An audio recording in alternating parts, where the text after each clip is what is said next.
ओम शांति। आज साकार महावाक्य 10/5/2024। मधुर संतानगण बाबा सदृश दयाशील हुओ। दयाशील संतान माने समस्त को दुखरु मुक्त करी पतितरु पवित्र कराइबार सेवा करिवे।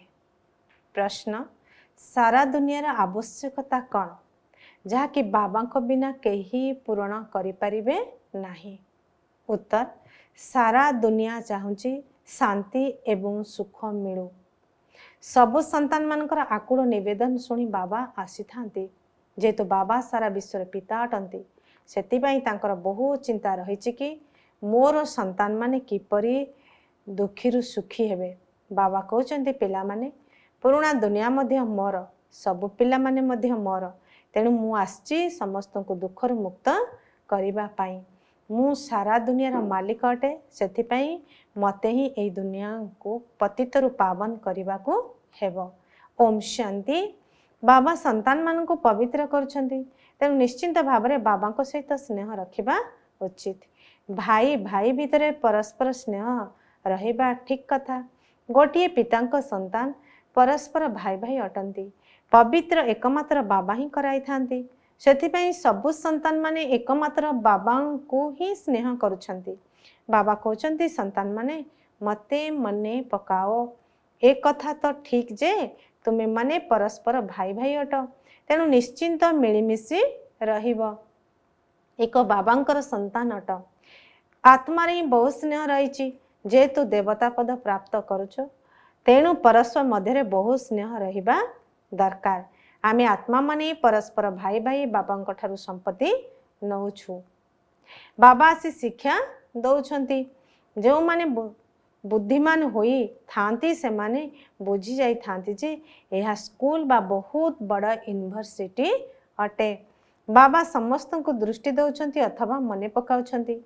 बेहदरा बाबा को सारा दुनियार मनुष्य आत्मा माने मने पकाउछंती। नुआ हो अथवा पुराणा हो, सारा दुनिया ही बाबांकर अटे। एपरि नुहे कि नुआ दुनिया बाबांकर एवं पुराणा दुनिया बाबांकर नुहे। बाबा ही समस्त को पवित्र करुछंती। तेणु पुराणा दुनिया मध्य मोर अटे। मु सारा दुनियार मालिक। जदियो मु नुआ दुनिया रे राजत्व करूनाही, तथापि मध्य ताहा मोर अटे ना। मोर संतान माने मोर एही बड़ घरे बहु सुखरे रहउछंती, पुणी दुख मध्य पाउछंती। यह खेल अटे ना? ए सारा बेहदर दुनिया आमर घर। यह बहुत बड़ रंग मंच। बाबा जानिछंती सारा संसार रूपी घरे मोर संतान माने अछंती। बाबा सारा दुनिया को देखुछंती। समस्ते चैतन्य आत्मा। सबु संतान माने एही समय दुखी हुई जाउछंती। सेतिपई आकुल निवेदन करछंती, हे शांतिदाता बाबा आमको इच्छी छी दुख दुनिया रो शांतिर दुनिया को नहीं चलो। बाबा को ही आकुल निवेदन करुछंती। देवता को तो एक कथा कहि परिबे नहीं। समस्तंकर पिता से जणे ही अटंती। तांको सारा सृष्टिर चिंता रही थाए। विशाल घर। बाबा जानिछंती ए विशाल सृष्टि रूपी घरे एही समय रे समस्ते दुखी हुई जाइछंती। सेतिपई कहउछंती, हे शांतिदाता सुखदाता। दुईटी जिनिस मागी थांती ना। एबे तो जानुछ आमे बेहदर बाबा ठारू सुखर वर्षा नौछु। बाबा आसी आमको सुख दौछंती, शांति मध्य दौछंती। आउ तो कहीं सुख शांति दाता नाहांती। बाबांकर ही दया आसची। से बेहदर बाबा तुमे माने जानिछ आमे बाबांकर संतान माने जेतेले पवित्र थिलु सेतेले बहुत सुखी थिलु। एबे अपवित्र, तेणु दुखी हो जाइछु। काम चितारे बसी कला अर्थात पतित हो जाइछु। मूल कथा हैला तुमे माने बाबा को भूली जाइछ। जो बाबा एते उच्च पद दौछंती, गायन मध्य करुछ ना, तुमे माता पिता असीम सुख थिला। जो सुख को तुमे माने एबे पुणी प्राप्त करुछ। कारण एबे बहु दुख रहिछि। यह होची तम प्रधान दुनिया। समस्ते विशेष सागरे बुड़ी रहिछंती, किछि मध्य बुझु नाहांती। एक कथा तुमे माने एबे बुझी पारुछ। तुमे माने अनुभव करुछ जे यह होची घोर नरक। बाबा संतान मानू पचारुचंती एबे तुमे नरकवासी ना स्वर्गवासी। जेतेबेले कहार मृत्यु होची सेतेबेले तुरंत कहि दउछंती जे स्वर्गवासी होई गले, अर्थात सबु दुखरु मुक्त होई गले। तेबे तांको नरकर जिनिस काहेकि खुआउच एक कथा मध्य बुझी पारु नाहंती। बाबा आसी स्वर्ग स्थापना करछंती, तुम मानको राजयोग शिखाउछंती। बाबा कहउछंती मधुर संतान माने मु तुमको ज्ञान सुनाउची, केवल मो भितर ही ज्ञान रहिची, मु ज्ञानर सागर।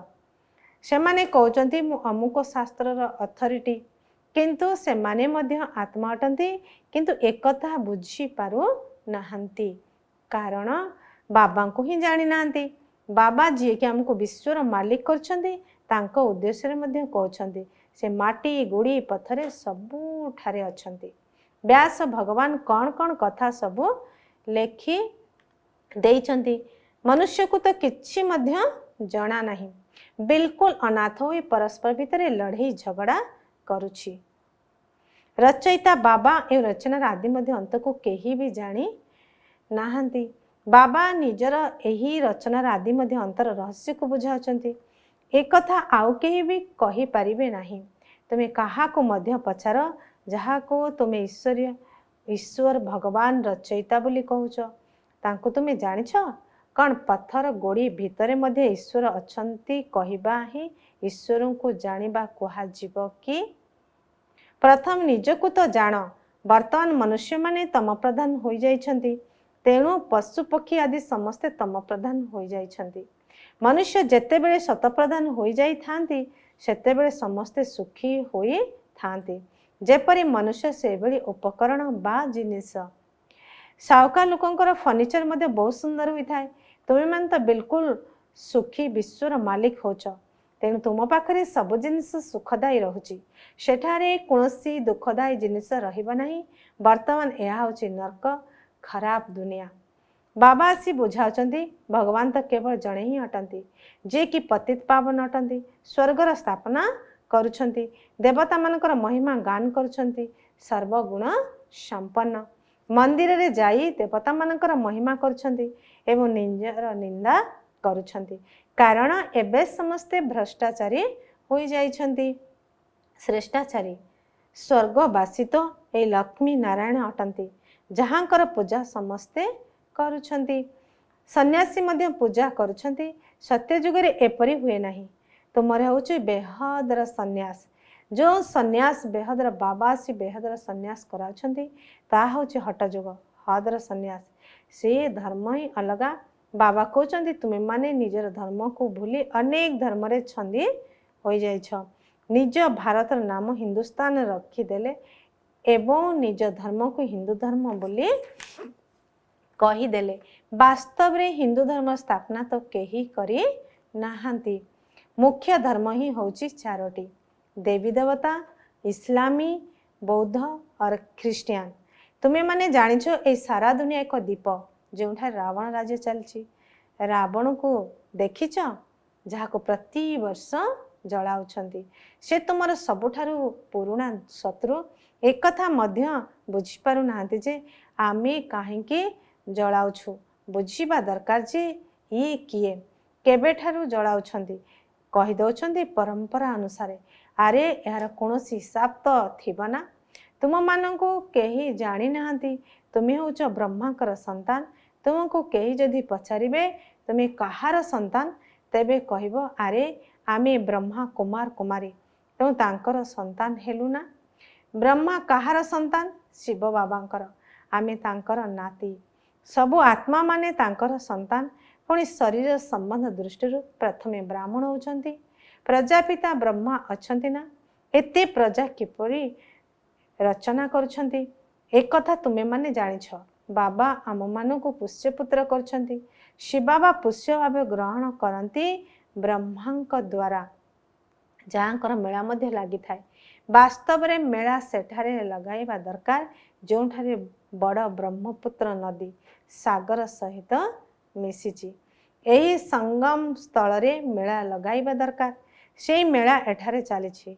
ब्रह्मा बसचंती। तुमे माने जानिछ पिता एवं बड़ मम्मा मध्य ये अटंती, किंतु पुरुष होइथिबारु मम्मा को निमित्त करा जाइछि तुमे माता मानन को संभाळ। तो बाबा कहउचंदी मु तुम मान को सद्गति दउछि तुमे माने जानिछ ए देवता माने डबल अहिंसक थिले कारण सेठा रावण नथिला। भक्ति द्वारा रात्रि ज्ञान द्वारा दिन होई थाए।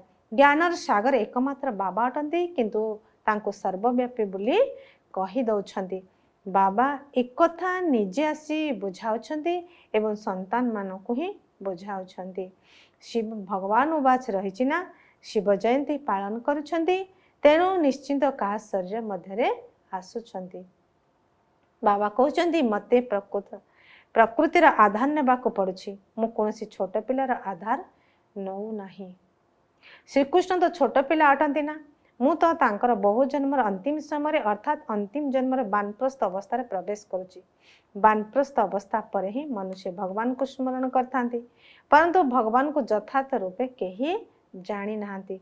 तेणु बाबा कहउचंदी जदा जदा ही धर्मस्य ग्लानि भवति भारत मु भारत रे ही आसुची। भारतर महिमा अपरम अपार। देख मनुष्य मानकर केते देहंकार रहिछि कहि थांती मु अमुक मु एई भଳି। एबे बाबा आसी तुम मानकु देही मानि करछंती मधुर आत्मिक संतान मानकु आत्मिक पिता बसी ज्ञानर सबु रहस्य बताउछंती। या होची पुराना दुनिया तो सत्य युग होची नुआ दुनिया। सत्य युग रे आदि सनातन देवी देवता धर्म ही थिला 5000 वर्षर कथा किंतु शास्त्र कल्पर आयु लक्षे हजार वर्ष बोली व्यासदेव लिखि देइछंती।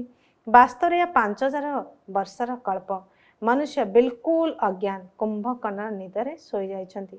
जदि एबे के नुआ लोक ए कथा को सुनिबो तेबे किछि बुझी परिबो नाही। सेथिपई बाबा कहउछंती मु निजर संतान मान को सहित कथा होची। भक्ति मध्य तुमे माने ही आरंभ करिछ निजकु निज चटकणा मारिछ। बाबा तुमको पूज्य करथिले तुमे माने पुजारी होई जाइछ। एहा मध्य खेल कई मनुष्य कमल हृदय होइथिले खेल देखि कांदी मध्य पकांती। बाबा तो कहउछंती जिए कांदीब सी तिनी कालर सुख हराइब।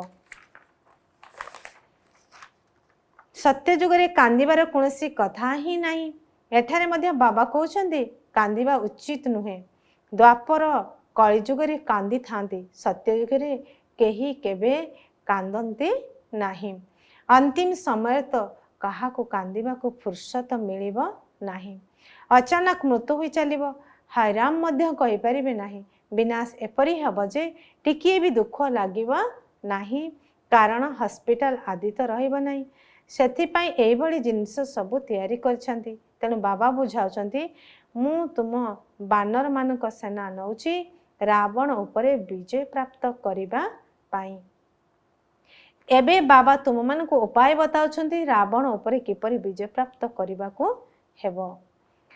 समस्त चिंता मान को रावण जंजीर मुक्त करिबा को पड़िबो। एसब बुझिबार कथा भगवान उवाच तुम मान को बाबा कहउछंती खराब कथा सुनो नाही हियर न इविल।